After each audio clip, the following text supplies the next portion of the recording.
the laughter cut like glass. 9 languages? A girl like you? Tyler Grant's voice carried across the ballroom, smooth and venomous at once. Before Ava Brooks could retreat, his manicured hand flicked upward, deliberately striking her serving tray. Silver canapes arced through the air in slow motion. A champagne flute toppled, exploding against her black uniform. Golden liquid streamed down her collar, soaking into the pressed fabric she had ironed 3 times that morning. For a suspended breath, the $100 million ballroom froze. Executives in tuxedos and glittering gowns turned their heads as if on cue, their gazes ricocheting between the 17-year-old black server and the infamous tech billionaire. Silence. Then the faint hum of the string quartet swelled again, as though nothing had happened. Ava's hands trembled. Her throat burned with the urge to reply. Her acceptance letter to Yale's linguistics program, still folded in the pocket of her apron, felt suddenly heavier than stone. "Sir, I was only—" "You were only forgetting your place." Tyler's gold watch flashed as he brushed imaginary dust from his sleeve. "This is a $9 billion deal with international partners. We require professionals, not pretenders." He pivoted away, smiling smoothly at a cluster of European investors. In crisp, polished French, he began a joke about innovation, as though the incident had already evaporated. Ava stood drenched, heat burning her cheeks, humiliation swallowing her voice whole. In her mind, she could have answered him in 9 languages, 9 perfect, fluent retorts. But invisibility had been drilled into her too deeply. Back in the catering prep area, Marco Diaz caught her sleeve. "You okay, Ava? He's a world-class jerk. Forget him."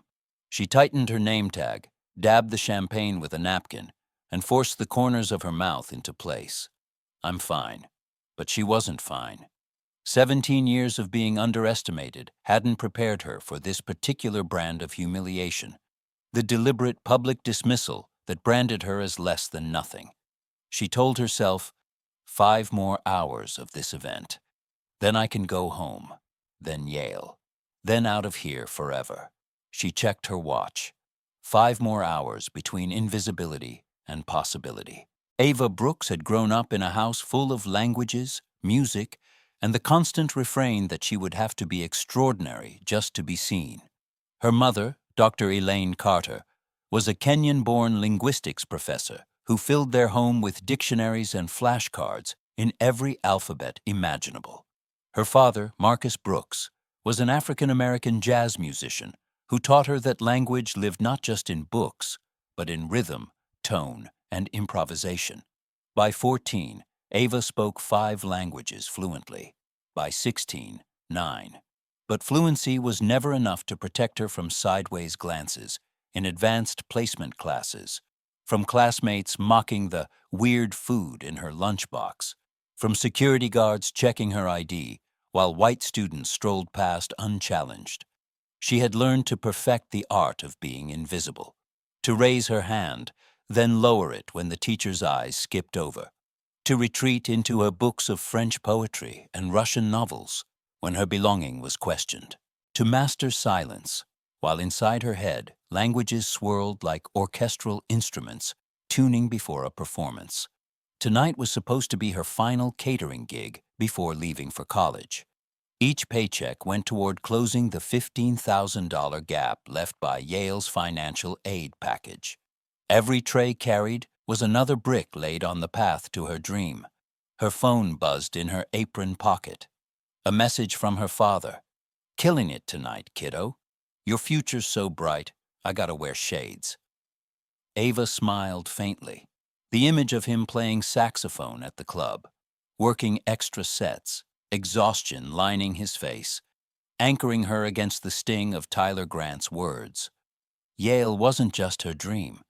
It was their shared mission. She straightened her shoulders, lifted a fresh tray, and stepped back into the chandelier light. Paula Green, the catering manager, called the team into a huddle before the main presentation. "Remember, tonight is about being invisible. These executives are here to close a $9 billion international deal. They want their drinks refilled and their plates cleared without ever registering your presence. Her gaze lingered on Ava. Especially you, Brooks. After your incident with Mr. Grant, stay well out of his sight. The words sliced, though they confirmed what Ava already knew. Invisibility was job security. From her assigned station near the Japanese delegation's table, Ava served quietly and listened. The executives around her spoke freely in their native languages, assuming the black girl in the black uniform understood nothing.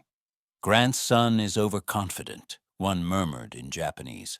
His numbers don't align with our analysis. The technology is promising, another replied, but the licensing terms are restrictive. We cannot adapt it to our market. At the Arabic table, businessmen debated export restrictions. At the Brazilian table, timelines clashed in rapid Portuguese. The German investors muttered about Grant's false familiarity. Every word was crystal clear to Ava. What to them was background chatter, gibberish in the air, was to her a symphony. Themes, variations, discordant notes, all weaving a portrait of a deal unraveling. No one noticed the girl with the tray. No one realized that the key to saving their negotiations was standing right there, refilling their coffee cups. Her pulse quickened when she overheard two event coordinators whispering near the dessert station. The translation service canceled. All 9 delegations are here, and Tyler's going to kill someone. Can't we just use apps? For a $9 billion contract? You want us to lose this deal? Ava nearly dropped her tray. She knew better than anyone how essential direct, nuanced communication was in high-level negotiations. She had interned last summer at the International Business Council, had seen deals collapse over a single mistranslated clause. Now, here it was, the ticking bomb in the center of the ballroom. Grant strode confidently to the German investors, presenting in textbook German. His grammar was perfect, but his tone, too casual, too familiar, elicited a micro scowl beneath the man's polite smile. Ava noted it instantly. In German business culture, premature familiarity was a red flag, a sign of disrespect. Grant, oblivious, pressed forward. The investor's interest cooled visibly. Classic mistake, Ava thought bitterly. Language isn't just words, it's culture, it's power, it's history. Back in the staff bathroom, Ava pulled her battered flashcards from her pocket. Kayaku. Contract, she whispered in Japanese. Contrato in Portuguese. Vertrag in German. The routine calmed her heartbeat. She had carried flashcards since she was 12. While classmates scrolled Instagram, she drilled tonal shifts in Mandarin, traced Cyrillic letters, memorized verb tables in Arabic. Her goal wasn't casual conversation. It was the United Nations translation program, mastery at the highest level. A knock jolted her. 2 minutes, Brooks, Paula barked. Ava tucked the cards away, splashed water on her face, and returned to the chaos. By now, panic had spread among the organizers. 30 minutes, Grant barked to his team.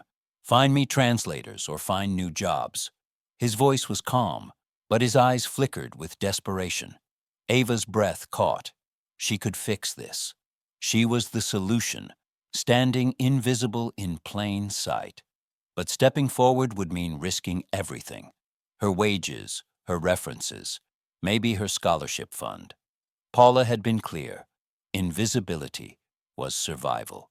Through the kitchen window, Ava watched delegations checking their watches, whispering into phones, preparing to leave. The $9 billion deal was crumbling because the girl who spoke 9 languages had been told to disappear. Her phone buzzed again. A new email from Yale's financial aid office. Deadline for supplemental scholarship application, Monday. Without additional aid, your acceptance will be released. Her father's photo followed. Marcus at the jazz club, sax in hand, captioned, "Playing an extra set tonight, tuition fund." Her mother's voice echoed in her memory. Never hide your light because others find it blinding. That's their problem, not yours. But real life wasn't a motivational poster. Real life had consequences. Through the ballroom doors, she heard the rising clamor. Delegations demanding clarity. Grant's team fumbling for solutions. The clock ticking down. She stood frozen between two worlds. The safety of invisibility and the terrifying possibility of being seen. The countdown had begun. The ballroom doors swung open. Mr. Hishimoto, the leader of the Japanese delegation, gestured to his assistant, murmuring in Japanese, "We cannot proceed without proper translation. Call for the car." Ava's chest tightened. She could almost hear the sound of opportunity snapping shut. Her tray felt suddenly heavy in her hands. She set it down on a side table, wiped her palms on her apron, and stepped forward into the open carpeted space. "Hishimoto-san," she called, her voice carrying across the room in flawless Japanese. Dozens of heads turned. "Please," she continued, her diction perfect, "allow me to clarify the misunderstanding regarding the API licensing terms. The documentation you received incorrectly suggests restrictions that do not exist in the actual agreement." Gasps fluttered across the ballroom. Every eye fixed on her, the teenage catering server with champagne stains on her collar, suddenly speaking in polished business-level Japanese. Hishimoto froze, surprise written plain across his face. He exchanged startled glances with his colleagues.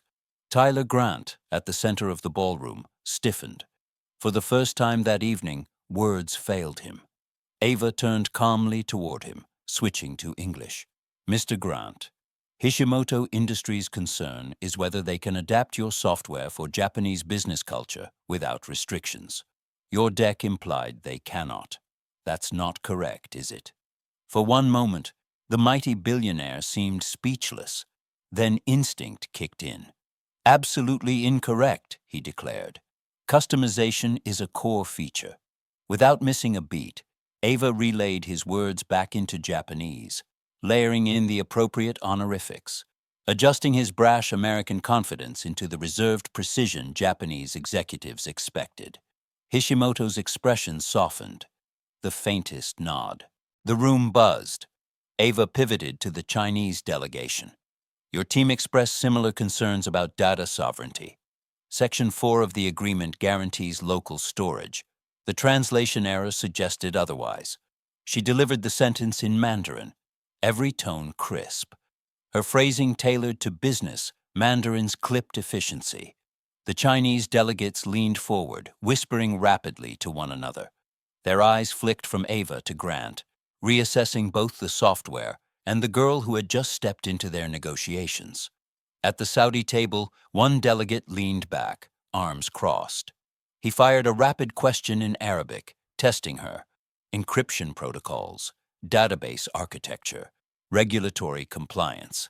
Ava answered without hesitation, her Arabic smooth, even adjusting to his deliberate use of a regional dialect. She closed with a culturally appropriate honorific, her tone respectful but authoritative. The man blinked, then slowly he nodded.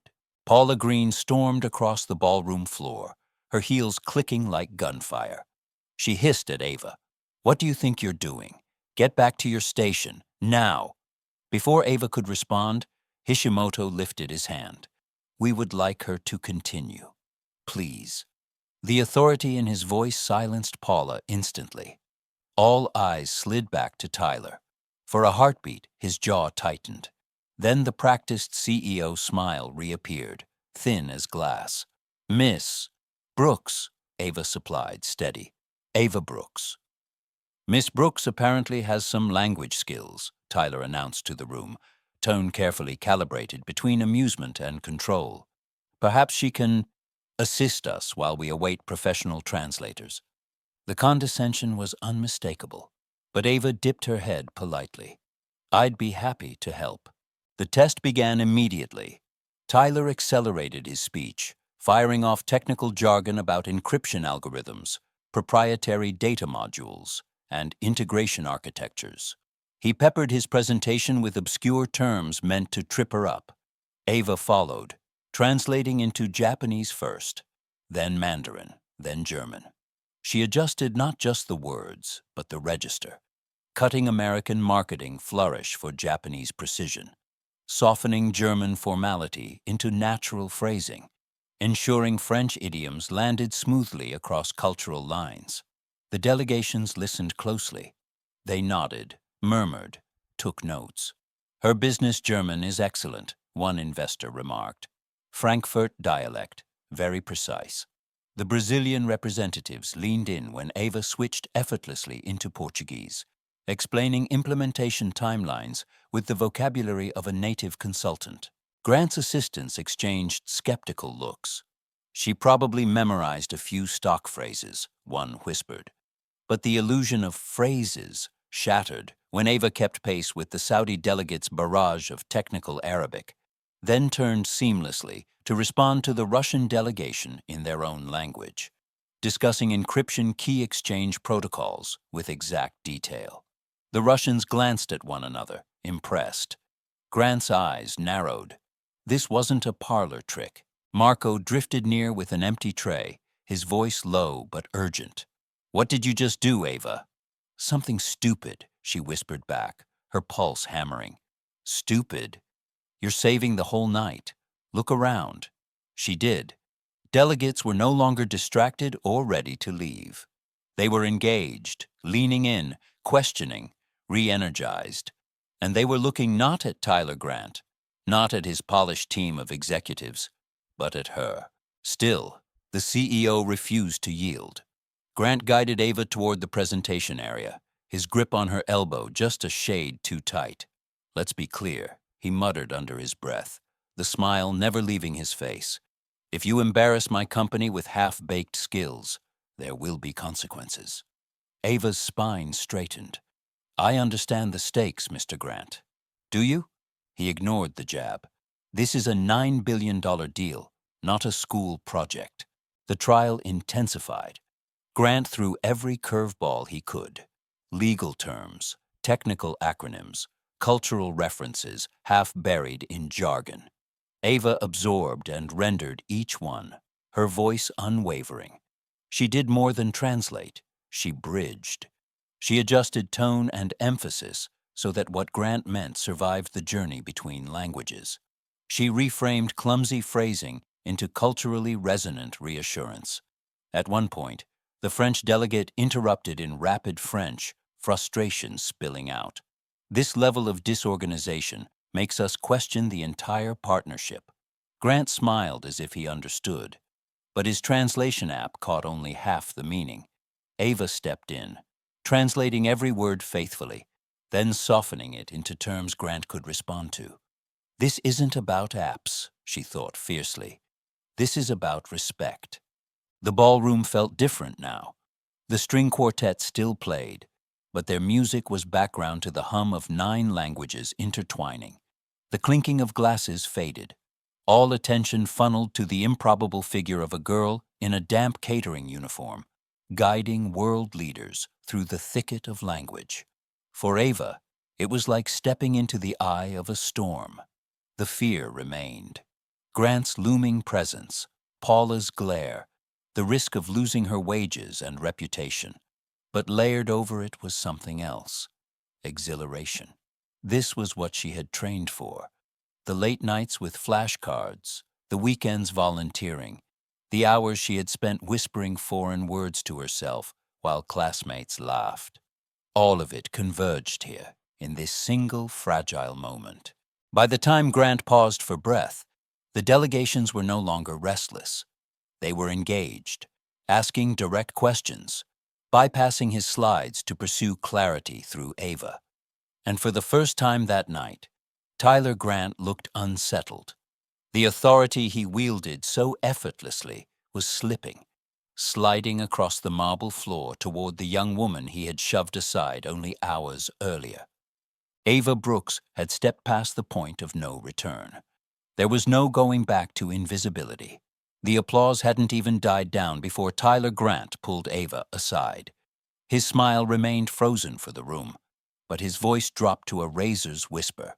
"Where exactly did you learn to do this, Miss Brooks?" "I've studied since I was a child," she answered, steady. My mother is a linguistics professor. My father's a musician. Don't insult me. Tyler's smile tightened further. No teenager masters Japanese business honorifics, Russian encryption protocols, and Arabic regulatory jargon without serious institutional coaching. Which competitor sent you? Who's feeding you lines through an earpiece? Ava blinked, stunned. No one is feeding me anything. I've trained for years. But Tyler's eyes gleamed with suspicion. He wasn't merely doubting her. He was ready to make her a threat. He straightened, turned to the delegations, and raised his voice. Ladies and gentlemen, I must address a serious concern. These negotiations involve proprietary technology and sensitive intellectual property. I cannot risk corporate espionage. The words detonated like a grenade. Several investors stiffened. Conversations flared in multiple languages. Espionage. Fraud. A dangerous word to hang around a 17-year-old girl in a catering uniform. Heat rose to Ava's face. Her chest tightened. Once again, her abilities weren't being celebrated. They were being framed as suspicious, fraudulent, dangerous, because someone like her, in someone else's eyes, wasn't supposed to be capable of such mastery.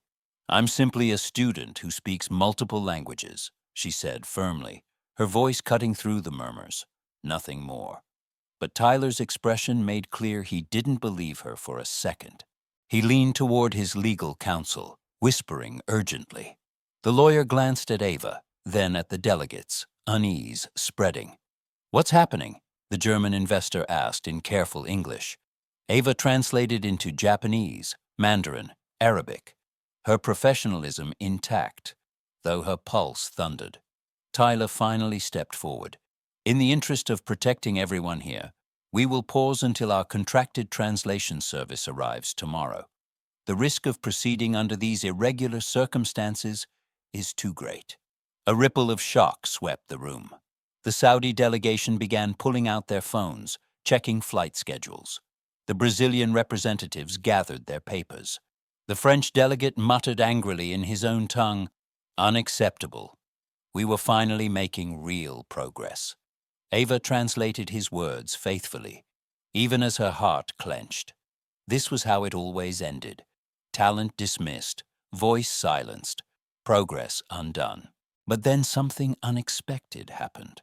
The Kenyan representative rose slowly from his chair. "If she leaves," he said, his voice firm, "then we leave." Every head turned. "We have waited months for clear communication," he continued in Swahili. "For the first time, we understand the technical specifications. Remove her, and you remove our trust." Ava translated softly, though her voice trembled. The Japanese leader, Hishimoto, stood next. "Agreed. At last we comprehend the architecture and licensing terms. Without her, there is no clarity." The German investor nodded. "Highly irregular, yes. But dismissing the only effective translator is worse than incompetent planning." The French delegate added, "If she goes, we all reconsider." One by one, the delegations aligned, a chorus of global power, unified not by Tyler's authority, but by Ava's clarity. The balance of the room shifted. Tyler's face flushed. For the first time, his control wavered. He forced a smile, though his jaw flexed with strain. "Very well. We'll continue, while we await verification tomorrow." The words dripped condescension, but the decision was clear. Ava stayed. Her chest rose with a quiet, steadying breath. This wasn't full recognition, but it was enough. The negotiations resumed with renewed urgency. For the first hour, Ava translated seamlessly. She balanced technical specifications, legal clauses, and cultural nuance, weaving 9 languages into a single thread of understanding. Then the real crisis hit. The Japanese and Chinese delegations collided over data-sharing protocols. Voices rose, sharp and unyielding. "This is a deal-breaker," Hishimoto declared in Japanese. "We cannot compromise on user privacy frameworks." The Chinese leader responded in Mandarin, equally firm. "Our requirements are non-negotiable." We cannot proceed without guaranteed data integrity boundaries. The room thickened with tension. Documents rustled. The air prickled with the threat of collapse. Tyler's team looked bewildered. "What's happening?" he demanded. Ava translated both sides, then hesitated. Something in the terminology caught her ear. "Mr. Grant," she said carefully, "I believe there's a misunderstanding about the language itself." "Explain," he snapped. She drew a breath. In Japanese business context, data sovereignty emphasizes user consent protocols, ensuring individuals agree before their data moves. In Mandarin business context, data integrity boundaries refers to storage location requirements. Different terms, but they're aiming for the same goal: protecting user data. She switched between Japanese and Mandarin, explaining patiently to each delegation. Your goals align. You both want compliance, just framed through different cultural and legal lenses. The delegates quieted, considering. Tyler frowned. "And can our system actually support both?" Ava nodded. "Yes, through your regionally adaptive compliance modules. Version 4.2 allows simultaneous compliance with multiple frameworks." Tyler blinked. "What?" His CTO scrambled through his tablet, scanning the specs. "She's right," he said at last, disbelief in his voice. "That feature was added last quarter. We never highlighted it." The room stirred. Ava moved to a tablet at the edge of the table, fingers steady. She sketched a quick diagram, data flowing through gateways, compliance checks adapting by region, user consent layered atop location protocols. She explained it in Japanese, then Mandarin, tailoring tone and vocabulary for each.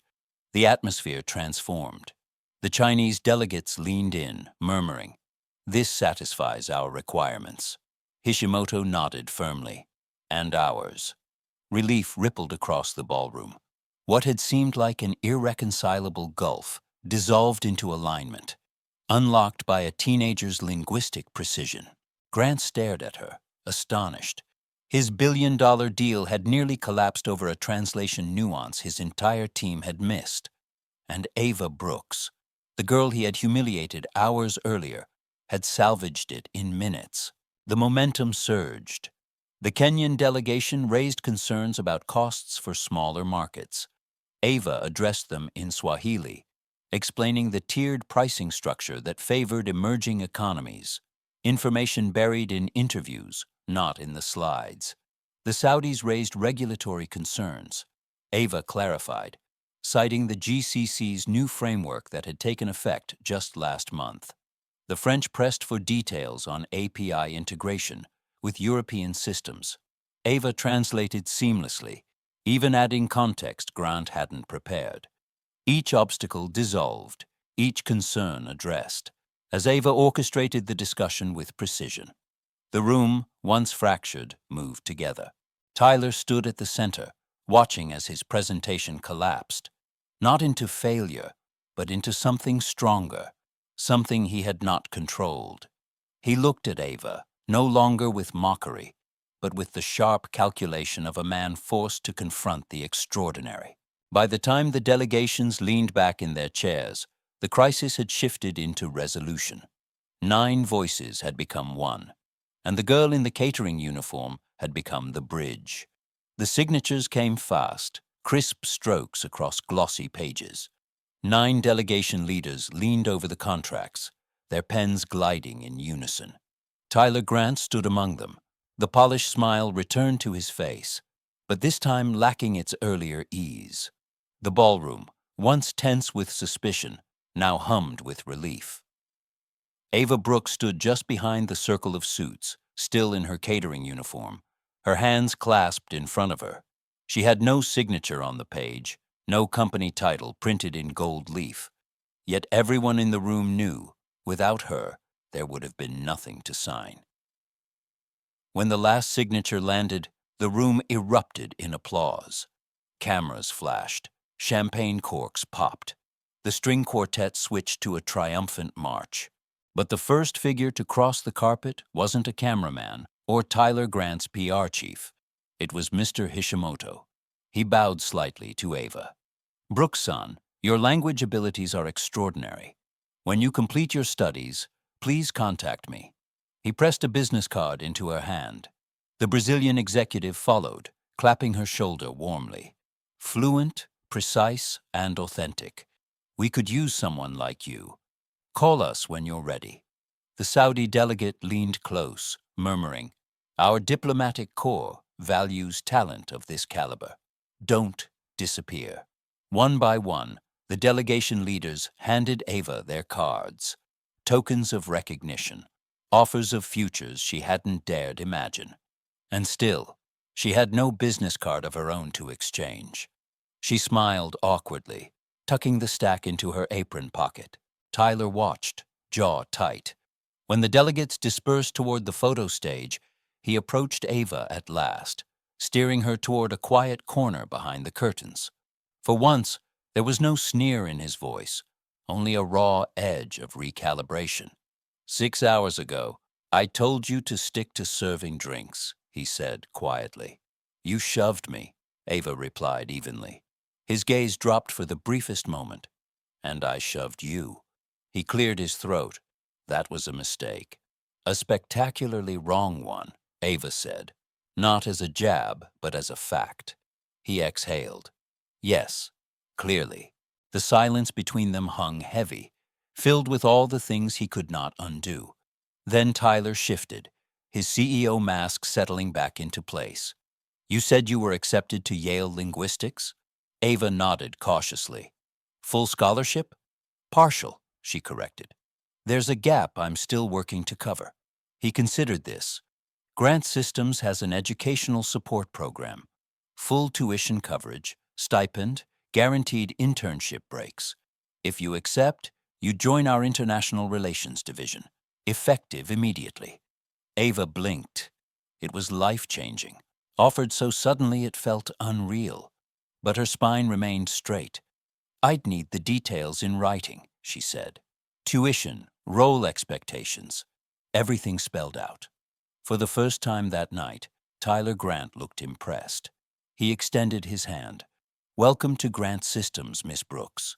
Ava shook it, recognizing both the victory and the responsibility in the gesture. 6 months later, the conference room was brighter than any ballroom. Floor-to-ceiling glass overlooked New York's skyline. Screens displayed international metrics, charts, and glowing client satisfaction reports. At the head of the table, Ava adjusted her blazer. Her catering uniform was long gone, replaced by a badge engraved, Ava Brooks, International Relations Liaison. On the wall of her parents' apartment back in Queens hung her framed Yale acceptance letter, beside a second frame, her new business card. The support program from Grant Systems covered her full tuition, along with remote work opportunities during the school year. She traveled on breaks, building cultural glossaries, rewriting technical documentation, ensuring every word resonated across 9 languages. The results were staggering. Client satisfaction had risen by 43% since her protocols were introduced. Delegations who once questioned Grant Systems' cultural awareness now praised its global fluency, and the division that once prepared for layoffs had expanded instead. Marco's cousin now led development for emerging markets, his job saved by the deal Ava had salvaged. Tyler entered the room last, as he always did, projecting authority. But his nod toward Ava carried something different now. Genuine respect. Before we begin, he announced to the board, I want to acknowledge Ava's work on our international communication protocols. These changes have redefined our approach to global business. Polite applause echoed. Ava accepted it calmly, her smile controlled, but her heart steady. From the corner of her eye, she saw the catering staff enter with coffee. The young server kept his eyes down, moving quickly, invisible the way she once had been. Ava made sure to look up, catch his gaze, and say, Thank you, Daniel. The boy startled, then nodded with a shy smile. For the first time, someone had seen him. That, Ava thought, mattered as much as the applause. Later that afternoon, Tyler asked her to stay behind. The other executives filed out, leaving them alone with the skyline. "I received a call today," he said. "The International Youth Linguistics Association wants you to keynote their annual conference." Ava raised her eyebrows. "Keynote? Me?" "You're becoming a role model," Tyler admitted. "The girl who spoke 9 languages and changed a company's global communication strategy." Ava smiled faintly. "And saved your $9 billion deal." His lips twitched. "That too. Though I'd like to believe I would have figured something out eventually." "Eventually might have been too late," Ava replied. Tyler's gaze turned serious. "Tell me, how many others are out there, hidden in plain sight? Talented people overlooked because they don't fit the picture of what excellence is supposed to look like." Ava considered. "More than we can imagine. That's the question that keeps me up at night now." He leaned back, reflective. "Maybe the real challenge isn't finding talent. It's changing the world so talent doesn't have to fight this hard to be noticed." Ava gathered her notes, preparing to leave. She paused at the door, meeting his eyes. "The real question isn't who we're overlooking. It's why we've built a world where people have to be exceptional just to be seen at all." Tyler said nothing, but his expression carried a weight Ava had never seen before. As she stepped out into the hallway, her phone buzzed with a new message. Her father had sent a picture of himself with his saxophone, captioned, "First night in weeks, I don't need an extra set. Your future's carrying us all."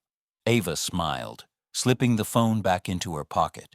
She remembered the girl she'd been 6 months ago, the girl who hid flashcards between trays, who whispered foreign words in bathroom stalls, who trembled under spilled champagne and cruel laughter. That girl had been invisible. Now, Ava Brooks walked visible in every sense, and she knew the light she carried was no longer just her own.